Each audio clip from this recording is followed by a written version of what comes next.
Assalamualaikum warahmatullahi wabarakatuh.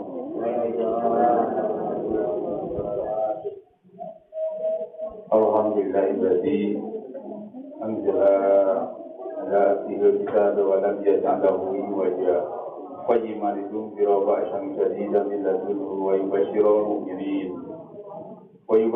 mu'minina alladzina asyhadu an la ilaha illallah wa asyhadu anna muhammadan abduhu wa rasuluhu alladzi la nabiyya ba'dahu. Allahumma sholli ala sayyidina Muhammadin wa ala alihi wa sahbihi ajma'in. Allahumma rabbi shrah li sadri wa yassir li amri wa hlul 'uqdatam min lisani yafqahu qawli, amma ba'd. Ya ayyuhal muslimun ittaqullah wa 'alamu annakum ilaihi tuhsyarun. Faqad qala Allah ta'ala fi kitabihil karim, Iqra bismi rabbikal ladzi khalaqal insana min 'alaq, Iqra wa rabbukal akram, alladzi 'allama bil qalam, 'allama al-insana ma lam ya'lam. Hadirin jamaah tarawih Masjid Nurul Islam nu dirahmati Allah Subhanahu wa taala, dengan diiringi oleh syukur kepada Allah Subhanahu wa taala, alhamdulillah kita bisa sampai kepada tanggal malam 17, yaitu malam Nuzul Quran, di mana pada malam ini 610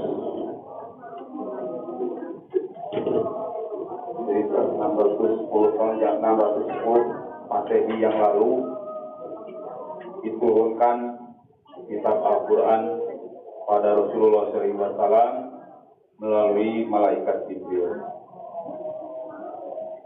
Dengan demikian kita wajib bersyukur kepada Allah Subhanahu wa taala, dengan turunnya Quran kita ada petunjuk kehidupan ataupun pandangan hidup buat umat Islam seluruhnya.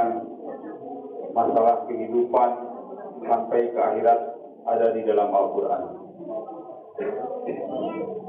Untuk itu senantiasa kita untuk melafalkannya atau mendawamkannya sebagaimana dalam Al-Quran dijelaskan oleh firman Allah Subhanahu wa taala, A'udzubillahi minasyaitonir rajim. Syahrul Ramadan allazi unzila fihil Qur'an hudan lin-nasi wa bayyinatin minal huda wal furqan. Bulan Ramadan adalah bulan yang di dalamnya diturunkan Al-Quran sebagai petunjuk bagi manusia, dan penjelasan-penjelasan mengenai petunjuk itu serta pembeda antara yang hak dan yang batil. Quran surat Al-Baqarah ayat 185. Al-Quran diturunkan kepada Rasulullah SAW di Buhairah waktu beliau berumur 40 tahun lebih 6 bulan 8 hari atau 13 tahun sebelum beliau melakukan hijrah dari Mekah ke Madinah. Peristiwa tersebut terjadi pada tanggal 17 Ramadan bertepatan dengan 6 Agustus 610 Masehi.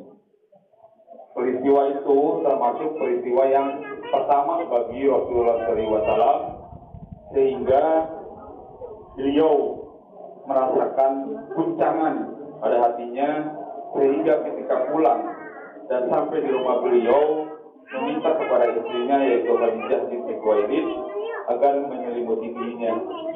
Jadi dengan adanya turun Quran yang tadi, Iqra bismi rabbikal ladzi khalaqal insana min 'alaq, Iqra wa rabbukal akram, alladzi 'allama bil qalam, 'allama insana ma lam ya'lam. Rasulullah SAW merasa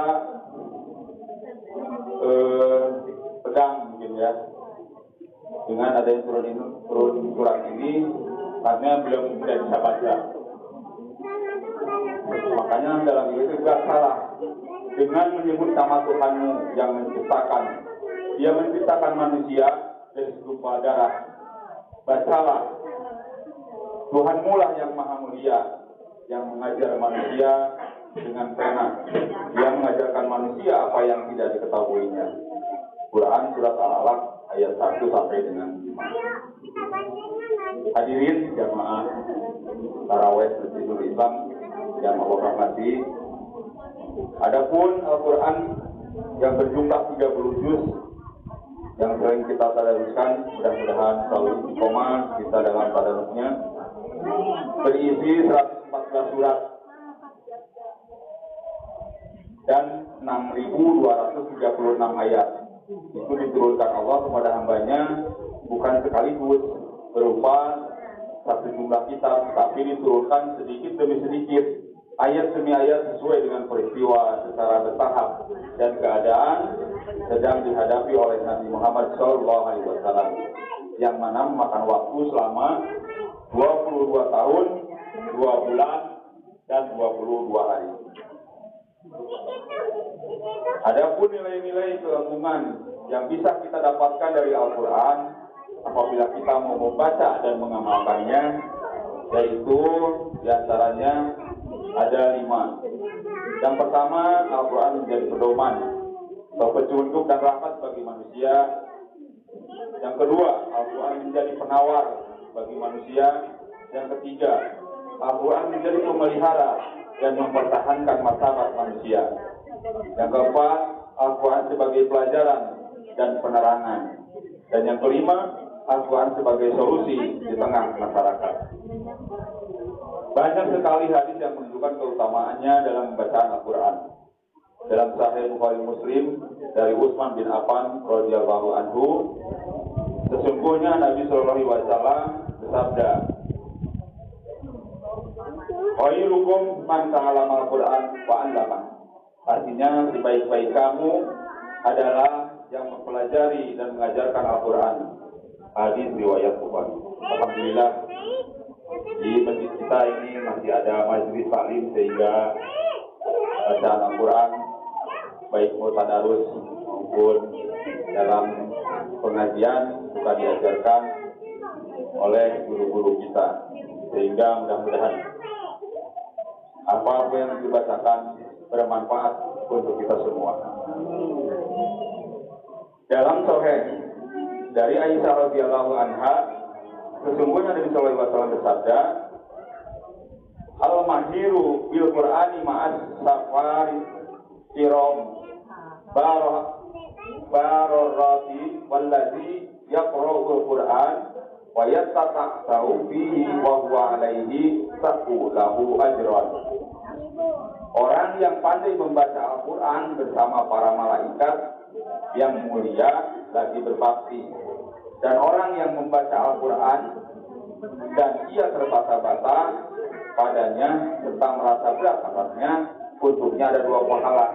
Jadi kalau kita belajar Al-Quran meskipun belum bisa, sedikit-sedikit bacanya terbata-bata, justru mendapat 2 pahala.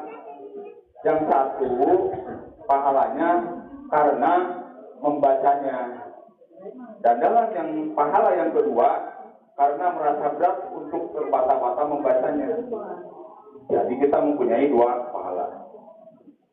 Dan dalam Sahih pula dari Abu Musa Al-Asy'ari radhiyallahu anhu, sesungguhnya Nabi sallallahu alaihi wasallam bersabda, "Perumpamaan orang beriman yang membaca Al-Quran adalah seperti buah utrujok, rasanya enak dan aromanya wangi. Dan perumpamaan orang beriman yang tidak membaca Al-Quran adalah bagaikan buah kurma, tidak ada aromanya dan rasanya manis." Dan dijelaskan juga dalam Sahih Bukhari dari Abu Umamah bahwa Nabi SAW bersabda, "Bacalah Al-Quran, sungguhnya ia datang pada hari kiamat memberi syafaat kepada pembacanya." Hadis riwayat Muslim. Jadi dengan kita sering membaca Al-Quran, insya Allah nanti di akhirat kelak kita akan didatangi oleh Al-Quran itu berupa seorang yang tampan mendekati kita untuk